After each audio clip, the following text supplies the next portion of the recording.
तो finally long awaited house of the dragon season 2 और उसका पहला एपिसोड हमें देखने को मिला और ये वीडियो होने वाला है जस्ट उसका एक छोटा सा रिव्यू कि मुझे ये एपिसोड कैसा लगा। So let's begin. तो एपिसोड के ऊपर बात करने से पहले बात कर लेते हैं इस शो के इंट्रो पर, जो कि गेम ऑफ थ्रोन्स या हाउस ऑफ द ड्रैगन के लिए मैंडेटरी है। इन शोज के इंट्रो ही इतने अच्छे होते हैं कि तुम्हें लगता है कि हाँ कोई क्वालिटी चीज देख रहे हैं, और अगर कोई इनके इंट्रो को ध्यान से देखता है तो उन्हें काफी सारी डिटेल्स पता चल सकती है। जैसे यहाँ पे बात की गई है डूम ऑफ वलेरिया की, कैसे एक ऑन दी कॉन्करर ने वेस्टेरोस को कॉन्करर किया। अलॉन्ग विद दैट जो अभी की स्टोरी चल रही है team black versus team green वाली, वो भी हमको दिखाई गई है इसके इंट्रो के अंदर। तो हाँ, इन शॉर्ट इंट्रो इनका एक और बार टॉप लेवल पे था। अब बात करते हैं कि मुझे एपिसोड कैसा लगा। तो एपिसोड की शुरुआत ही होती है एक नरेशन से, और ये नरेशन होता है लॉर्ड क्रेगिन स्टार्क का। मैं पहले ही बता दूं कि मैंने कोई बुक्स नहीं पढ़ी है, तो मुझे कुछ उतना आइडिया नहीं है कि ये कैरेक्टर कैसा होने वाला है, कितना बड़ा होने वाला है, ये आगे क्या करने वाला है। बट जिस तरीके से इसको ट्रेलर में भी दिखाया गया था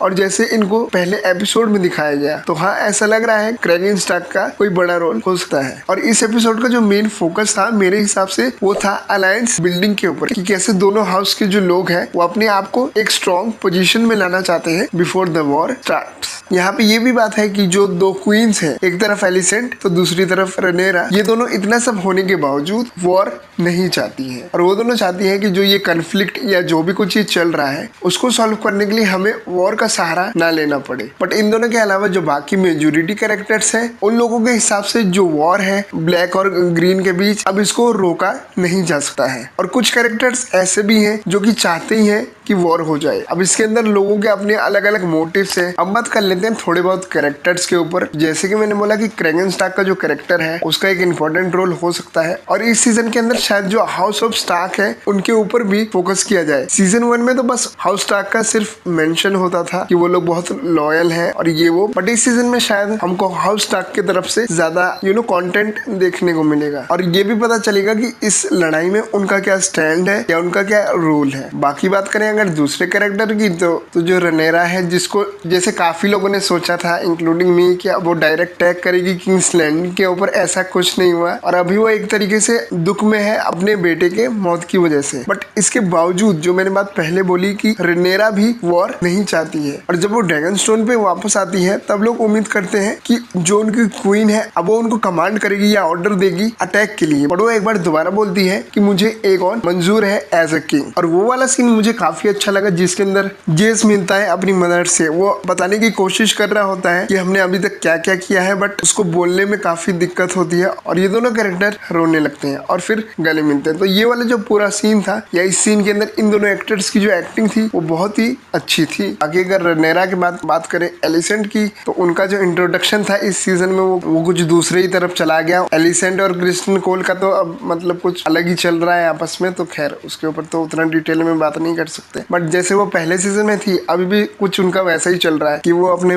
बेटे से परेशान है और लड़ाई वड़ाई को रोकने की कोशिश कर रही हैं। और यहाँ पे हमको थोड़ा सा डिफरेंस ऑफ ओपिनियन भी देखने को मिला auto Hightower and Alicent Hightower के बीच, जिसको लेकर के एलिसेंट हाईटावर अपने पिता से बोलती भी है कि अगर आप मेरी आवाज दबाएंगे सबके सामने तो मेरे बच्चे मेरी बात नहीं सुनेंगे। क्योंकि जब एगॉन बोलता है कि हमको डायरेक्ट अटैक करना चाहिए रनेरा के ऊपर, तब एलिसेंट उसको रोकने की कोशिश करती है। बट जो ऑटो हाईटावर है वो अपनी बेटी को वहां पे तो सपोर्ट करता है, बट हमें ये पता चलता है कि जो ऑटो का कैरेक्टर है वो एलिसेंट के इस डिसीजन से कहीं ना कहीं खुश नहीं है, और वो भी कहीं ना कहीं वॉर चाहता है। और जो एगॉन का कैरेक्टर है जो सो कॉल्ड किंग है, अभी रूल में है एक तरीके से, जो कि रूल कम और बकचोदी ज्यादा कर रहा है। तो जैसा वो पहले सीजन में बकचोद था वैसा वो सेकंड सीजन में भी है, बट अब उसके अंदर थोड़ा कॉन्फिडेंस आ गया है कि हाँ मैं किंग हूँ और मेरा काम है ऑर्डर देना और लोग उसे मानेंगे। और एमंड भी कुछ ऐसा ही है, और वो भी अपने भाई की तरह अटैक करना चाहता है रनेरा के ऊपर। इसके अलावा जो इन दोनों की बहन थी, सॉरी मैं उसका नाम भूल गया, तो इसका जो कैरेक्टर है वो तो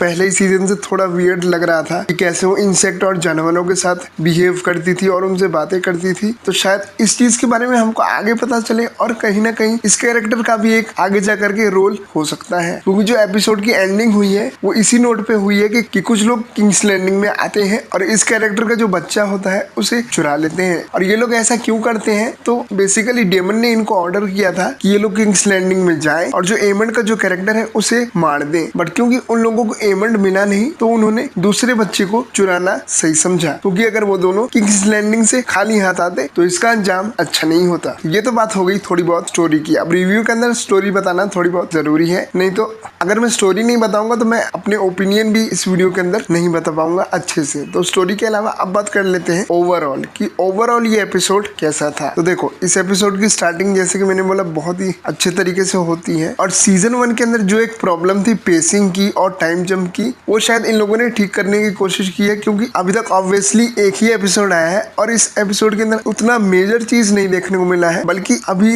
एपिसोड 1 के अंदर सिर्फ इन लोगों ने थोड़ा बहुत बिल्डअप दिखाया है, और इसकी एंडिंग के साथ इन लोगों ने हमको क्यूरियस करने की कोशिश की है कि आगे क्या होगा। तो पेसिंग सही है, इन लोगों ने दिखाने की कोशिश की है कि अलग अलग कैरेक्टर कैसे अलग अलग तरीके से सोच रहा है, उनके अलग अलग मोटिव्स हैं और अलग अलग उनके ओपिनियन है। हाँ, और इसके अलावा एक चीज तो फॉर श्योर है कि इस एपिसोड 1 में कुछ ऐसे सीन्स या कुछ ऐसे सीक्वेंस आए होंगे जिसका मीनिंग या जिसका सिग्निफिकेंस हमको अभी नहीं समझ आया होगा, क्योंकि ऐसे शोज को अगर तुम 1 गो में देखते हो तो तुम्हें समझ आता है कि हाँ ये सीन क्यों जरूरी था, या अगर तुम आगे की स्टोरी देखते हो तब तुम्हें समझ आएगा कि हाँ पीछे की स्टोरी में जो ये सीन दिखाया गया है उसका एक्चुअल में सिग्निफिकेंस क्या है। फॉर एग्जाम्पल इस एपिसोड में हमको काफी ऐसे कैरेक्टर दिखाए गए जो कि जिन्होंने बुक नहीं पढ़ा है उनके लिए तो काफी अननोन है। हो सकता है कि उनका आगे जाके कुछ मेजर या कुछ बड़ा रोल हो जिसकी सिग्निफिकेंस हमको अभी ना समझ आ रही हो। पूरा शो को जब हम देखें तो हमको समझ आए, तो ये भी एक पॉइंट है। विद दैट अब आगे देखते हैं कि आने वाले एपिसोड्स में क्या होता है।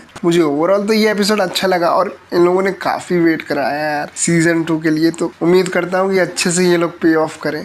विद दैट आज के इस वीडियो को यहीं पे खत्म करते हैं। तुम मेरी आवाज़ सुनोगे किसी और वीडियो में, तब तक के लिए थैंक्स फॉर वॉचिंग।